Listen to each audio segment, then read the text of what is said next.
Hello, and welcome to Physician Spotlight, which is a forum to learn more about the outstanding senior leaders, young rising stars, and international colleagues in the field of nutrition to discuss important topics and ideas. And with the help of Aspen, we're bringing you these videos today. I'm your host, Dr. Lindsay Russell, and it's my absolute pleasure to speak to Dr. Juan Carlos Lopez-Delgado, all the way from Spain.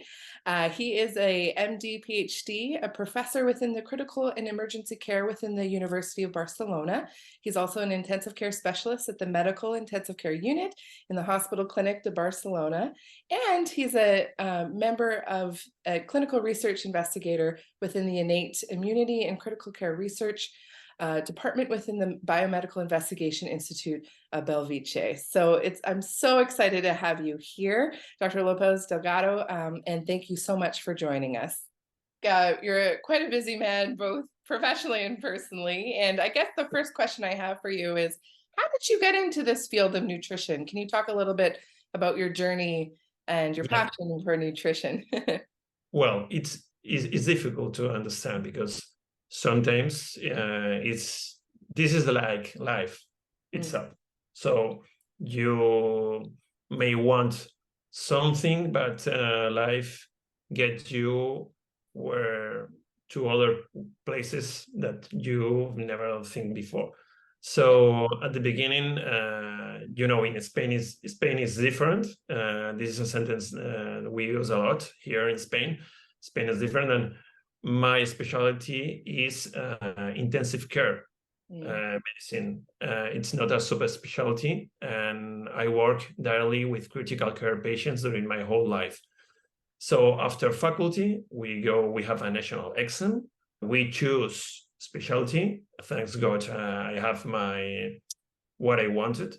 And I began in Belviche Hospital, another big hospital from Barcelona, intensive care. So during my journey as a resident, I went half a year to England to study because I was very interested in metabolism and liver. Mm-hmm. So this is how the story begins.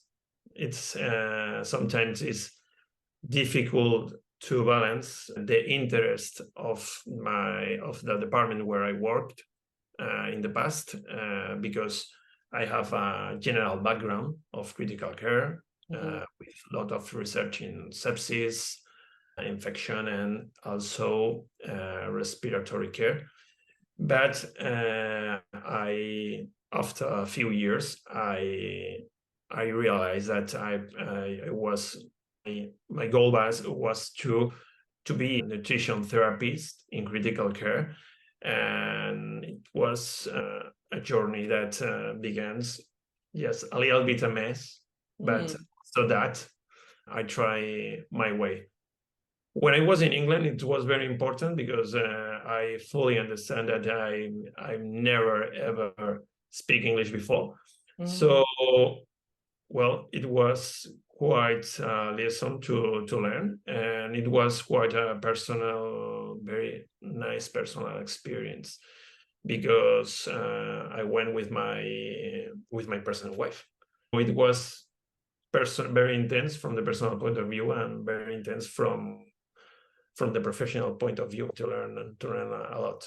I'm also coordinator in 2 national organizations like the Spanish Metabolism and Nutrition Society, and also a local one here in Catalonia, very little one with intensivists. And I'm very happy to work a lot, but with a smile always. Oh, that's wonderful. And I think, thank you for sharing it sounds like a unique but amazing experience to kind of go and learn intensive nutrition therapy and metabolism. I couldn't help but notice that you're an expert kind of in metabolism, and a lot of your research focuses on that. Can you touch on what you're working on now and how you came about looking at muscle metabolism and how it affects your clinical care? The previous years before, during COVID-19 pandemic, we realized that we can not admit in our hospitals or in our ICU all the people we wanted. So we have to support them with non-invasive mechanical ventilation. So we saw in some patients that some, especially OS patients, were at risk to get intubated. So we began to think how to do during the different waves. The first wave was terrible, but the other ways we tried to figure out if there was a sign or something to help us with how to prevent or just risky intubation in these terms. So we have different units to escalate ventilatory support, and a new tool arrived to our lives, which is bioelectrical impedance analysis. BIA, I don't know if I say correctly, sorry. Yeah, no, that's good. BIA, yeah. BIA, sorry, arrives to our lives, and we begin to do this sort of analysis to our patients with non-invasive mechanical ventilation. And we saw that those with higher phase angle, they tolerate non-invasive mechanical ventilation, and they didn't need the rescue therapy with invasive mechanical ventilation. So, and indeed, people who has higher phase angle, well, they survive the most, because mortality was nothing, almost zero. And the mortality in the other patients who get intubated, one may think, hey, guys, you did it wrong because you intubate late. Well, these patients had the same mortality. After this, we realized 3 years ago that muscle was more important, and indeed there were a lot of groups investigating, doing research. At this time, during this time, hospital clinic offered me to go to work with them. This is a hospital from the university, created. Indeed, the faculty of medicine is inside the hospital. And well, I continue to work with my colleagues from Belviche, together with my new colleagues from Clinic Hospital. So that's the summary of the whole story.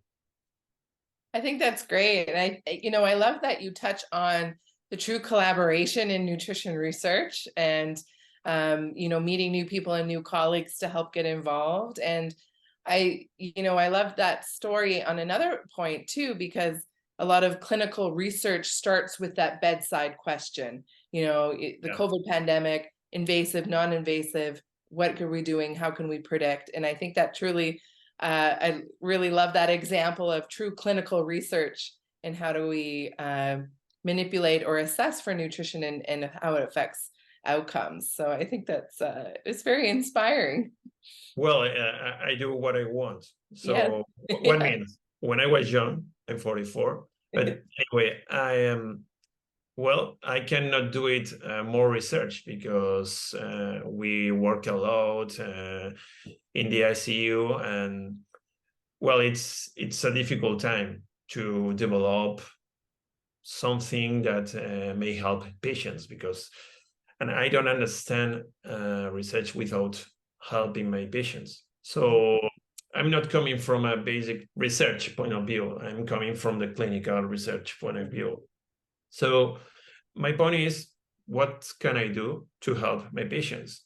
The first, I'm speaking out BAA, but the first aim of the study was to see how can we get nutrition to these patients with are highly dependent on non-invasive mechanical ventilation, and why muscle is so important in these patients, or even more than critically ill patients.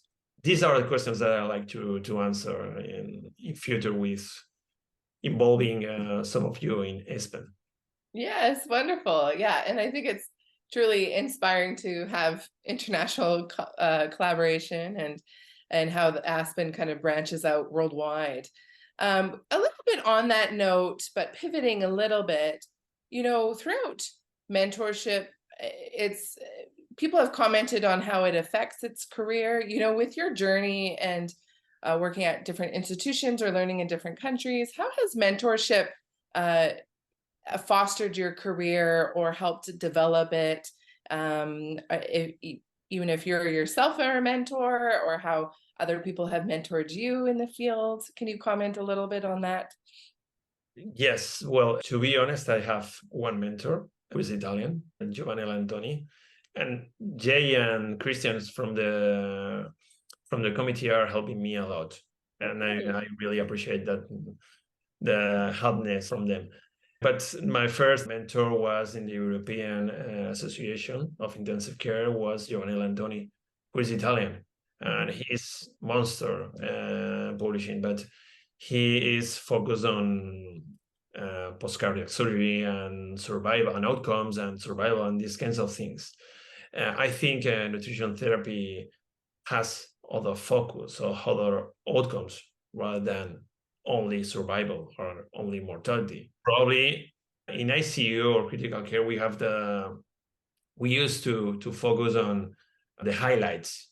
Glutamine is bad for the patients because it doesn't reduce mortality. But what's that? What's the aim of glutamine? What's the aim of nutrition therapy? And we forget sometimes what the outcome is or what the objective of nutrition therapy is. I think, you highlighted something else as well, is like the benefit of the physician engagement committee and how that can, introduce new colleagues and different mentorship opportunities there. So I think that's great. And make friends. Make friends. Yes, exactly. That's priority. Work first, or play. I think so. First, that's work later. Yeah, exactly. So that's great. I guess my last question that I have for you is, do you have any words of wisdom for early career healthcare providers or researchers?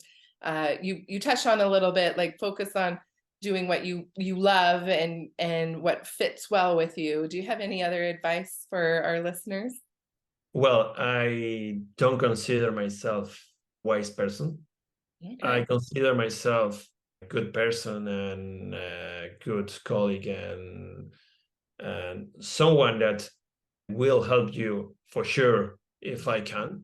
My only words of wisdom is be a good person because you will attract what you are, not what you want. So these vibes will, karma exists and it will come after you. So the thing is, be nice with all people because all people, so then all people will be nice with you. That's all. It's something about life, not something about research, but it works. Believe me, it works a lot. I think that's wonderful advice. And I think it applies to everyone at any stage of their career. And I think, you highlighted at the beginning, your journey to nutrition wasn't really a straight path. It just kind of found you. And I think that karma worked well to get you in the field of nutrition. I guess my last question is, outside of medicine, outside of work, do you have any fun facts or an interesting aspect of yourself that you would like to share with your audience? Well, I'm a football fan. Not football where you play in the US. No. I'm speaking about the Bronx called soccer. Well, I'm a very, very, very enthusiastic Barca fan. I have two children, two boys. Well, very busy days, and well, to be honest, it's very nice to have what I dream when I decide to have a family. So I'm a family man and a lot of Barca fan. And as you can hear, very, very, very Spanish. So if you come to Barcelona, if someone of you come to Barcelona, you are invited and drink good wine. Wonderful. And I hope your sons are cheering for the same team. Yeah, of course. I hate Real Madrid. Sorry, but I hate Real Madrid. But well, I love that. No one's perfect. No one's perfect. Yeah. Neither me. That's so wonderful. And, I just want to say, Dr. Lopez Delgado, thank you so much for joining us today. And it's really been such a pleasure speaking with you. And I really want to take the time to thank Aspen as well for their continued partnership to provide this program and the audiences for taking time to listen today. And I hope you learned a little something, and I hope you have a lovely evening. Thank you, everyone. Thank you for the interview.